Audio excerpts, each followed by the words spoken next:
మహిళల కోసం central bank of India ఇప్పుడు మీకు అందిస్తోంది గృహ రుణం. అతి తక్కువ వడ్డీ రేట్లకే ప్రత్యేక సెంటు గృహలక్ష్మి. పూర్తి వివరాలకు వెంటనే సంప్రదించండి 18003030. విశాఖలో ఉన్న పోర్ట్ గోల్డెన్ జూబిలీ ఆసుపత్రిని ప్రైవేట్ పరం చేయడానికి పోర్ట్ యాజమాన్యం అయితే సంసిద్ధమవుతుంది.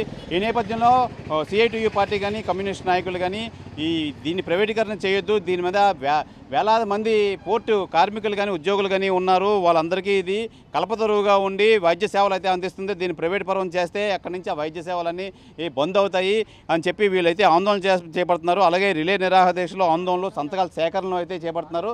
అయితే ఈరోజు ఈ పోర్టు రిలే నిరాహార దీక్ష అయితే మొదలుపెట్టారు. అయితే ఈ నేపథ్యంలో మనతో పాటు సిఐటి నాయకులు అయితే ఉన్నారు, వాళ్ళని అడిగి తెలుసుకుందాం. సార్ చెప్పండి, ప్రైవేటీకరణ పరంగా దిశగా వీళ్ళు పోర్టు యాజమాన్యం అయితే వెళ్తుంది, ఏం చెప్తారు మీరు? ఇప్పుడు విశాఖపట్నం పోర్టు హాస్పిటల్ సుమారు 40,000 మందికి ఉద్యోగులు, కార్మికులు, రిటైర్డ్ పర్సన్స్కి, ఆఖరికి విశాఖ రక్షణ దళం సిఎస్ఎఫ్ సిబ్బందితో సహా పోర్టు హాస్పిటల్ అనేది వైద్య సేవలు అందిస్తూ ఉంది. అట్లాంటి కీలకమైనటువంటి హాస్పిటల్ని ఈరోజు పీపీపీ మోడ్లో ప్రైవేటు వాళ్ళకి అప్పచెప్పాలని కేంద్ర ప్రభుత్వం సాక్షాత్తు మంత్రి పార్లమెంట్లో ప్రకటించాడు. ఎందుకనంటే మెరుగైన సేవల కోసం అని చెప్తున్నాడు. సూపర్ స్పెషాలిటీ వైద్య సేవలు అందిస్తామంటున్నాడు. వైద్య ఖర్చులు తగ్గించుకోవటం కోసం అని చెప్తా ఉన్నాడు. ఇది పూర్తిగా మోసపూరితమైనటువంటి కుట్రపూరితమైనటువంటి చర్య అని చెప్పేసి మేము చెప్పదలుచుకున్నాం. ఎందుకనంటే వాళ్ళు చెప్పినట్టు నిజంగా మెరుగైన సేవలు అనంటే పోర్టు నిధులతోటి, సొంత నిధులతోటే డెవలప్ చేయడానికి అవకాశం ఉన్నాయి, లాభాలు ఉన్నాయి, రిజర్వ్ ఫండ్స్ ఉన్నాయి, ఆ రకంగా చేయొచ్చు. అలాగే వైద్య ఖర్చులు తగ్గించుకోవటం కోసం అని చెప్తా ఉన్నారు. వైద్యం ఖర్చులు తగ్గించుకోవటానికనంటే ఈరోజు ప్రైవేట్ వాడికి ఇస్తే వైద్యం ఖర్చులు తగ్గుతాయా అని చెప్పేసి మేము అడుగుతూ ఉన్నాం. ఈరోజు ప్రైవేటు కార్పొరేట్ హాస్పిటల్స్ అనుభవం మన కళ్ళ ముందే ఉంది. కరోనా టైంలో ఏ రకంగా వాళ్ళు దోసేశారో లక్షలాది రూపాయలు, అలాగే బెడ్లు ఖాళీ లేవని సాక్షాత్తు మేము ఫేస్ చేసాం. పోర్టు కార్మికులే బెడ్లు లేవని అలాగా లక్షల రూపాయలు ఇస్తే తప్ప బెడ్ ఇవ్వమని చెప్పేసి వాళ్ళు చేసినటువంటి అనుభవం మన కళ్ళ ముందు ఉంది. ఆ రకంగా ఇక్కడ లేకపోతే అక్కడ, అక్కడ లేకపోతే అక్కడ అలా తిరగటం వల్ల చాలామంది ప్రాణాలు కూడా కోల్పోయారు. కాబట్టి ప్రైవేట్ హాస్పిటల్స్ వైద్యం ఏ రకంగా ఉంటుందో వ్యాపారం కోసం దృక్పథంతో చూస్తారు తప్ప ప్రజలు, కార్మికులు, ఉద్యోగులు శ్రేయస్సు కోసం వాళ్ళు చూడరని చెప్పేసి మేము స్పష్టం చేయదలుచుకున్నాం. అలాగే మేనేజ్మెంట్ ఈరోజు చెప్తా ఉంది, మేము అన్ని టర్మ్స్ కండిషన్స్ వాళ్ళతో రాయిస్తాం, అగ్రిమెంట్లో రాసుకుంటాం, వైద్య సేవలన్నీ కూడా అవసరమైతే రిఫరల్ కూడా బయటికి ఇచ్చేలాగా ఏర్పాటు కూడా చూస్తాం, వైద్యం కంటిన్యూ అయ్యేలాగా చూస్తామని చెప్పేసి వాళ్ళు చెప్తున్నారు. ఇది కూడా మోసపూరితమే. ఈరోజు ఇప్పుడు మనం ఇస్తున్నటువంటి వైద్య సేవల్ని డెవలప్ చేసి నువ్వు మెరుగైంది చేయటం మానేసి ఇప్పుడు ఉన్న తీసేసి ప్రైవేట్ వాడికి ఇవ్వటం ఏ రకంగా కరెక్టు?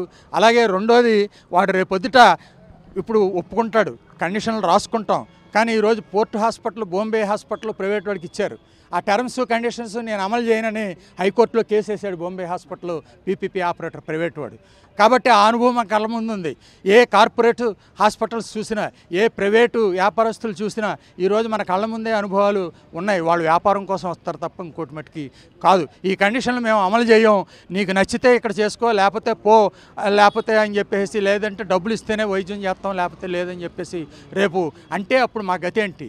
ఇప్పటికే వైద్యం ఖర్చు పెరిగిపోయి విపరీతమైనటువంటి భారాల నేపథ్యంలో ఈరోజు మేనేజ్మెంట్ తీసుకున్న కంట్రోల్లో ఉన్న హాస్పిటల్ని సైతం ప్రైవేట్ వాడికి ఇచ్చేస్తే రేపొద్దుట మీరు ఇచ్చేటటువంటి పొందుపరిచినటువంటి రేటుకి నేను చేయను, దీని మీద ఈ వైద్యానికైతే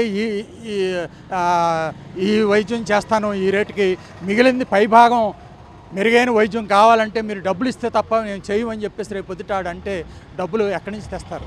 కాబట్టి ఈరోజు రిటైర్డ్ పర్సన్స్ ముఖ్యంగా ఇదే ఆధారం కల్పతరువుగా ఉంది. హాస్పిటల్ లేకపోతే వాళ్ళ జీవితాలు కోల్పోవాల్సిందే, ప్రాణాలు కోల్పోవాల్సిన పరిస్థితి ఏర్పడుతుంది.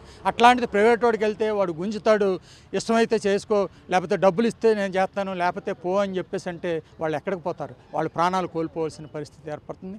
కాబట్టి మేనేజ్మెంటు, ప్రభుత్వం యొక్క బాధ్యత ఈరోజు దాదాపు 1933లో ఏర్పడిన పోర్టు 24కి 80 మిలియన్ల టన్నులు సామర్థ్యానికి పెరిగింది.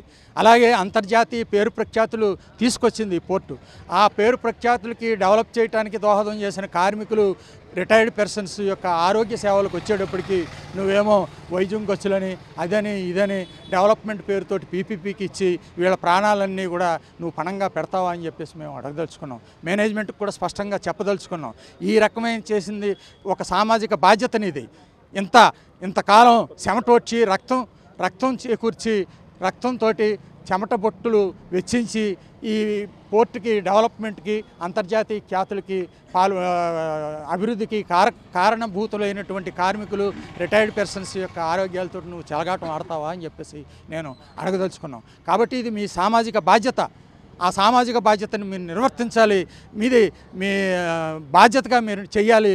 లేదంటే మటుకి మేము దీన్ని అంగీకరించే సమస్య లేదని చెప్పేసి మేము చెప్పదలుచుకున్నాం. మీటింగ్లోనే అదే చెప్పాం.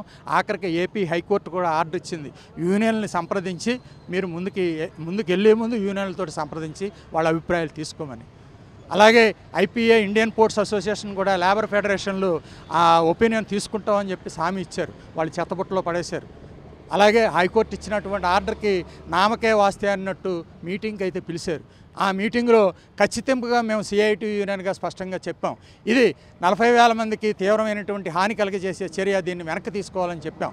అలాగే అన్ని యూనియన్లు ఏకోన్ముఖంగా హాస్పిటల్ ప్రైవేటైజేషన్గా వ్యతిరేకిస్తున్నామని చెప్పేసి స్పష్టం చేశారు. ఇప్పుడు ప్రైవేట్ పరం చేసే విధంగా వీళ్ళు వెళ్తున్నారు కదా, మీరు ముందు మీ ఆందోళన ఏ విధంగా ముందుకెళ్ళబోతున్నారు? అయినా అప్రజాస్వామికంగా ఈరోజు మేనేజ్మెంటు, గవర్నమెంట్ పాలసీ పేరుతోటి ఈరోజు ముందుకు వెళ్తూ ఉన్నారు. అందుకోసం సిఐటిగా మేము ఈ ఆందోళన కార్యక్రమం చేపట్టాం. ఇప్పటికే అనేక రూపాల్లో ధర్నాలు చేసాం, బ్యాడ్జ్ వేరింగ్లు నిరసనలు వ్యక్తం చేసాం, ఏఓబి దగ్గర ధర్నా చేసాం. ఈ రోజు నుంచి ఇక్కడ రిలే నిరాహార దీక్షలు ప్రారంభించాం. సైమల్టేనియస్గా వేలాది సంతకాలు ఎవరైతే దీన్ని లబ్ధి పొందుతున్నారో హాస్పిటల్ సౌకర్యం వాళ్ళందరి దగ్గరికి వెళ్ళి అప్రోచ్ అయ్యి వేలాది సంతకాలు సేకరణ చేసి చైర్మన్కి, అలాగే ports, shipping, waterways, central ministry సెక్రటరీకి కూడా మెమోరాండం పంపాలని చెప్పేసి అనుకుంటున్నాం. అప్పటికి వాళ్ళు వెనక్కి వెళ్ళకపోతే మట్టుకి ఈ ఉద్యమాన్ని మళ్ళా మేము సంప్రదించుకుని మరింత ఉధృతం చేయడానికి, అలాగే ఇతర కార్మిక సంఘాలని, కార్మికులందరినీ కూడా ఐక్యం చేసి పెద్ద ఎత్తున ముందుకి ఈ ఉద్యమాన్ని తీసుకెళ్ళటానికి మేము ప్రయత్నం చేస్తాం. చెప్పండి, ఏం చెప్తారు? ఈ రిలే నిరాదేశం ఎంతవరకు కొనసాగుతాయి? వీళ్ళు ప్రైవేట్ పరం దిశగా వెళ్తున్నారు కదా, మీరు ఆందోళన ఏ విధంగా చేపట్టబోతున్నారు? ఈరోజు మోడీ గారు ఉన్న విశాఖపట్నం పోర్ట్లో 13,000 మంది ఫంక్షనర్స్ ఉంటే వాళ్ళలో సగం మంది చంపేయాలని చెప్పేసి ఆ రకంగా చంపేయడం ద్వారా వాళ్ళు ఫంక్షన్ ఇవ్వాల్సిన లేదు, నిధులు తగ్గించుకోవచ్చు, ఖర్చులు తగ్గించుకోవచ్చు అని చెప్పేసి మోడీ గారు ఆలోచిస్తూ ఉన్నారు. అందులో భాగంగానే పోర్ట్ హాస్పిటల్ని ప్రైవేట్ వాళ్ళకి ఇస్తూ ఉన్నారు. మేము అడగదలుచుకున్నాం, మోడీ గారు మీ తాతతో, మా ముత్తాతతో, మీ నాన్నతో డబ్బుల్లో మాకు ఇవ్వాల్సిన లేదు. మేము లాస్ట్ ఇయర్ సంపాదించింది ఈరోజు విశాఖపట్నం పోర్టులో 386 కోట్ల లాభాలు తీసుకొచ్చాం. కేంద్రానికి, రాష్ట్రానికి 171 కోట్లు పన్నులు కట్టాం. మా పన్నుల్లో మీరు మినహాయిస్తే అభివృద్ధి చేయొచ్చు. మీరు వచ్చే లాభాల్లో సగం లాభం కేటాయించిన హాస్పిటల్ అభివృద్ధి చేయొచ్చు. మీరు పేరుకే అభివృద్ధి అని చెప్తామన్నారు, డెవలప్మెంట్ అంటున్నారు. ఉన్న 80 పడకలు 300 పడకల హాస్పిటల్ చేస్తారని చెప్తున్నారు పేరుకి, బయటకు మాత్రం. కానీ ఇది ప్రైవేట్ వాళ్ళకి దారాదత్తం చేయడం కోసం. ఇప్పటికే మీరు ఆల్రెడీ మా కళావాణి ఇచ్చారు ప్రైవేట్ వాళ్ళకి, గంగవరం పోర్టు ప్రైవేట్ వాళ్ళకి ఇచ్చారు. ఇచ్చిన తర్వాత ఏమైంది? ఈరోజు ప్రైవేట్ వాళ్ళకి ఇచ్చిన తర్వాత కళావాణి డబల్ అయ్యాయి, రేట్లు త్రిబుల్ అయ్యాయి. మేము అప్పుడు 50,000తో ఈరోజు కళావాణిని ఉపయోగించుకుంటే ఈరోజు 5 లక్షలు కడతా ఉన్నాం. అంటే రేపు హాస్పిటల్లో సేవలు కూడా ఈరోజు ఇప్పటి వరకు ఫ్రీగా వస్తున్న దాన్ని లక్షల రూపాయలు, కోట్ల రూపాయలు ఈరోజు చేయాలని చెప్తూ ఉన్నారు. ఇప్పుడు దేశభక్తి కోసం ఆయన మాట్లాడతాడు. ప్రపంచం అంతా కోవిడ్ తర్వాత గవర్నమెంట్, ప్రైవేట్ హాస్పిటల్ అన్నిటిని గవర్నమెంట్ పరం చేస్తున్నారు. మరి అటువంటిది ఈరోజు మాట్లాడితే నువ్వు జపాన్ కోసం మాట్లాడతావు, పక్కనే ఉండే అమెరికా కోసం మాట్లాడతావు. మరి దేశాలన్నిటి కోసం మాట్లాడుతున్నప్పుడు ఆ దేశాలన్నిటిలో కూడా కోవిడ్ తర్వాత ప్రైవేట్ హాస్పిటల్ అన్ని గవర్నమెంట్ పరం చేస్తుంటే ఇక్కడుండే పీపీపీ ఈరోజు గోల్డెన్ జూబిలీ హాస్పిటల్కి ఏమైనా మీరు రూపాయి ఇచ్చారా? ఓన్లీ ఇక్కడుండే పోర్టు కార్మికులు కష్టపడి చెమట వచ్చి లాభాలు వచ్చిన తర్వాత పోర్ట్ ఏర్పడి 50 ఏళ్ళ తర్వాత, అందుకే గోల్డెన్ జూబిలీ హాస్పిటల్ అని పేరు వచ్చింది. ఆ రకంగా 50 ఏళ్ళ తర్వాత మీ సంపాదించిన ఆస్తితోటి ఈరోజు ఏర్పడింది. దీనికి ఓనర్స్ ఇక్కడుండే ఫంక్షనర్స్, కార్మికులు తప్ప మోడీ గారు కాదు. ఓన్లీ మోడీ గారు మేనేజరే. కాబట్టి మేనేజర్గా వ్యవహారం చేయి తప్ప నువ్వు అమ్మడానికి వ్యవహారం చేస్తే కుదరదు. ఇప్పటికే సిఐటి ఆధ్వర్యంలో సంతకాల సేకరణ, బ్యాడ్జీలతో నిరసన, అలాగే ధర్నాలు పెట్టాం. ఈ రోజు నుంచి నిరాదీక్ష చేస్తున్నాం. అయినా సరే ప్రభుత్వం కానీ జోక్యం చేసుకొని వెంటనే ఈరోజు ప్రైవేటీకరణ ఆపకపోతే హాస్పిటల్ ముట్టడి చేస్తాం, బీజేపీ కార్యాలయాలు ముట్టడి చేస్తాం. అటువంటి పరిస్థితి తెచ్చుకోవద్దని చెప్పేసి కేంద్ర ప్రభుత్వానికి హెచ్చరిక చేస్తున్నాం. ప్రధానంగా చూసుకోవచ్చు, మనం ఈ కమ్యూనిస్ట్ పార్టీలు కానీ సిఐటియు కానీ ఎప్పటి నుంచో దీని మీద పోరాడుతున్నారు. ఎట్టి పరిస్థితులను పోర్ట్ యాజమాన్యం ఈ ఆసుపత్రిని ప్రైవేట్ పరం కానీ ప్రైవేట్ వ్యక్తులు కానీ ఎవరాదని చెప్తున్నారు. వీళ్ళు ఎన్నో ధర్నాలు కానీ ఈ సంతకాల సేకరణ కానీ ఉద్యమాలు కానీ చేస్తున్నారు. ఇప్పటికీ వీళ్ళు మాట వినకపోవడంతో వాళ్ళు చేసే పని వాళ్ళు చేయడంతో వీళ్ళు రిలే నిరాహార దీక్షకు అయితే పాల్గొన్నారు. ఇప్పటికైనా ఈ ప్రైవేట్ పరం దిశగా వెళ్ళడం మానకపోతే రానున్న రోజుల్లో మరింత తీవ్రత రూపం దాలుస్తే మా ఉద్యమాలు అని చెప్పి పోర్ట్ యాజమాన్యాలను అయితే సిఐటియు వాళ్ళు కానీ ఈ నాయకులు కానీ హెచ్చరిస్తున్నారు. ఇది ఇక్కడ తాజా పరిస్థితి. కెమెరామెన్ అజయ్తో Sivaramakrishna RTV, Visakha port golden jubilee ఆసుపత్రి నుంచి. మరిన్ని వీడియోస్ కోసం ఛానల్ ని సబ్స్క్రైబ్ చేయండి, లేటెస్ట్ అప్డేట్స్ కోసం వాట్సాప్ ఛానల్ ని ఫాలో చేయండి అండ్ లింక్ డిస్క్రిప్షన్ లో ఉంది.